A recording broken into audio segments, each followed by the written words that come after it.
ओम श्री हनुमते नमः। श्री हनुमान एस्ट्रोलॉजी। प्रिय मित्रों नमस्कार। आज आपको बताएंगे, आपसे चर्चा करेंगे सूर्य राशि परिवर्तन के बारे में।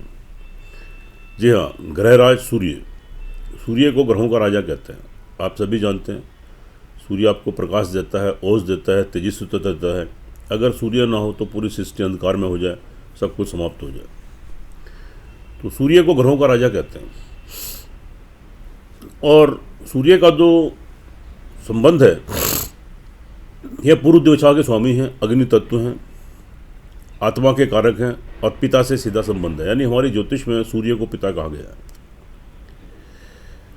शुभ स्थिति होने पर, अगर आपकी जन्म कुंडली में सूर्य की शुभ स्थिति है और ख़ास तौर से जब उसकी दशांतरदशा आपके ऊपर चलती है, तो जातक सूर्य के समान चमकता है।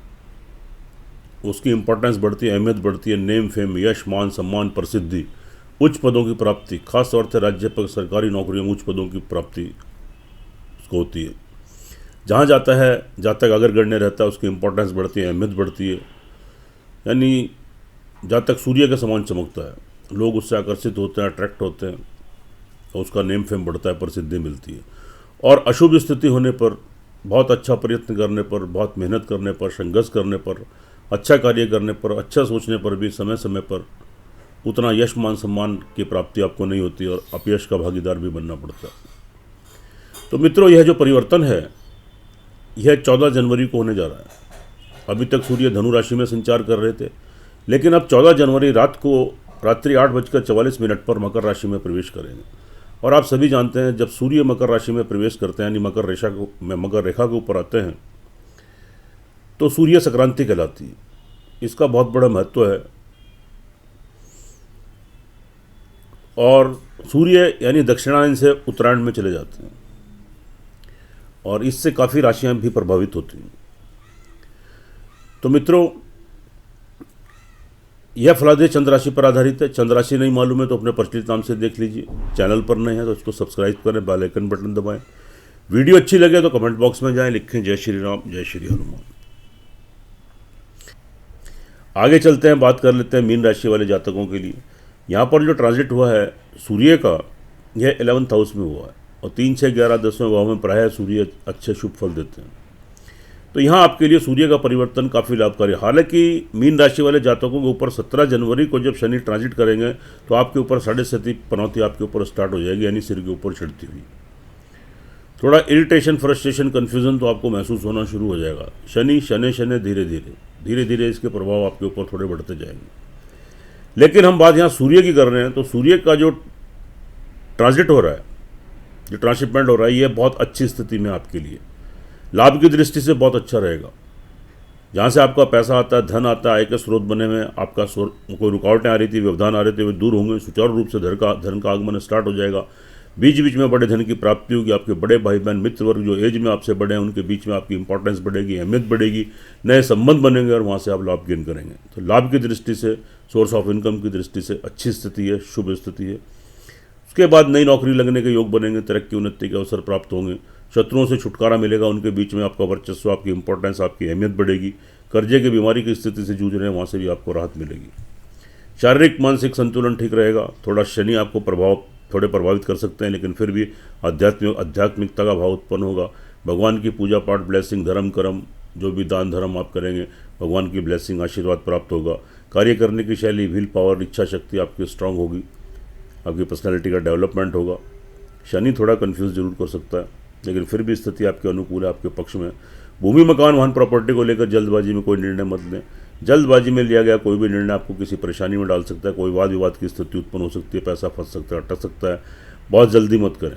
बहुत ज़रूरी बनता है किसी मकान में को आपको प्रवेश करना, कोई डील करना किसी संपत्ति की, प्रॉपर्टी की या वाहन घर में लाना, तो शुरू के 10 दिन रुक जाएँ, क्योंकि सूर्य शुरू के 10 दिन ज़्यादा प्रभावी होते हैं, ज़्यादा इफेक्टिव होते हैं। उसके बाद उनका इफेक्ट थोड़ा कम होना शुरू हो जाता है। सोच समझकर शुभ तिथि और शुभ मुहूर्त में ही आप इस कार्य को अंजाम दें। जल्दबाजी में कोई निर्णय मत लें। अपनी माता जी के स्वास्थ्य का ध्यान रखें। माता जी की तरफ से कोई प्रॉब्लम क्रिएट हो सकती है, उनका आशीर्वाद बनाए रखें।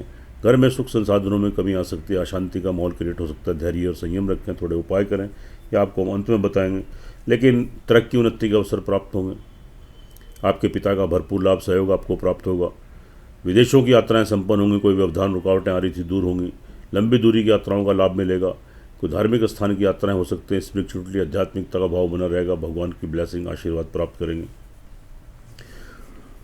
संतान का लाभ मिलेगा, संतान का सुख मिलेगा, उनकी तरफ से कोई खुशखबरी गुड न्यूज़ मिलेगी, उनकी हेल्थ डिस्टर्ब चल रही थी हेल्थ में सुधार होगा, या उनके विवाह शादी के संबंध, नौकरी, बिजनेस या पढ़ाई में तरक्की उन्नति, संतान का सहयोग, यानी ओवरऑल संतान से आपको सेटिस्फैक्शन मिलेगा, संतुष्टि मिलेगी, संतान के साथ आपका तालमेल कोऑर्डिनेशन अच्छा रहेगा, आपकी संतान को थोड़ा नेम फेम भी कहीं से प्राप्त हो सकता है जिससे आप थोड़ा अपने को गौरवान्वित महसूस करें।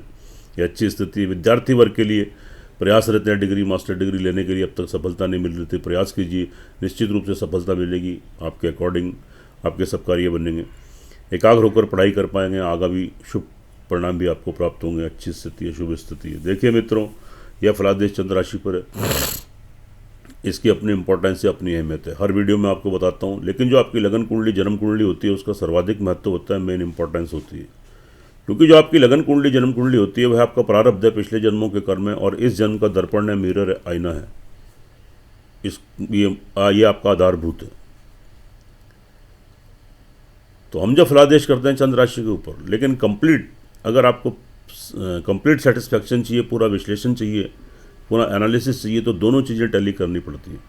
तो मेरी आपको सलाह है, एक बार अपनी जन्म कुंडली का विश्लेषण भी आप जरूर कराएं, दोनों चीज़ें टैली होती हैं तो 100% परिणाम आपके सामने आते हैं।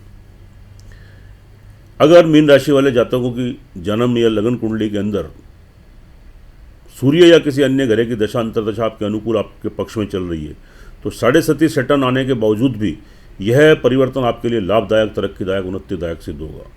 और अगर आपकी जन्म कुंडली लगन कुंडली के अंदर जो मीन राशि वाले जातक हैं, किसी ग्रह की या सूर्य की दशा अंतरदशा आपके पक्ष में नहीं है, फेवर में नहीं है, तब संभवतः शुभ प्रभाव में थोड़ी कमी आ सकती है, थोड़े दुष्प्रभाव भी देखने को मिल सकते हैं, थोड़ी कठिनाइयाँ परेशानियाँ बीच बीच में क्रिएट हो सकती हैं। तो एक बार मित्रों कुंडली का विश्लेषण जरूर कराएं, उससे आपका मार्गदर्शन भी होता है, और छोटे छोटे उपाय करने से आप घरों के दुष्प्रभाव से बचते हैं और तरक्की उन्नति के मार्ग आपके प्रशस्त होते हैं। उपाय के तौर पर जब बहुत ज़्यादा जरूरी नहीं बनता, सूर्य जो कि आपके लिए फेवरेबल है, फिर भी प्रतिदिन सूर्य भगवान को अर्घ्य दें, रविवार के दिन गुड़ से बने चावल आप पक्षियों को खिलाएं, और काली चींटियों को गुड़ वाली शक्कर खिलाएं। और शनि का लेकिन उपाय जरूर करें, पीपल ट्री को काला तिल कच्चा दूध पानी मिला के शनिवार को चढ़ाएं, शनि चालीसा पढ़ें, हनुमान चालीसा का पाठ करें, तो निश्चित रूप से आपको शुभ फलों की प्राप्ति होगी और आपको घरों से सुरक्षा प्रदान होगी। सुखी रहें, स्वस्थ रहें, हंसते रहें, मुस्कुराते रहें। जय श्री राम, जय श्री हनुमान।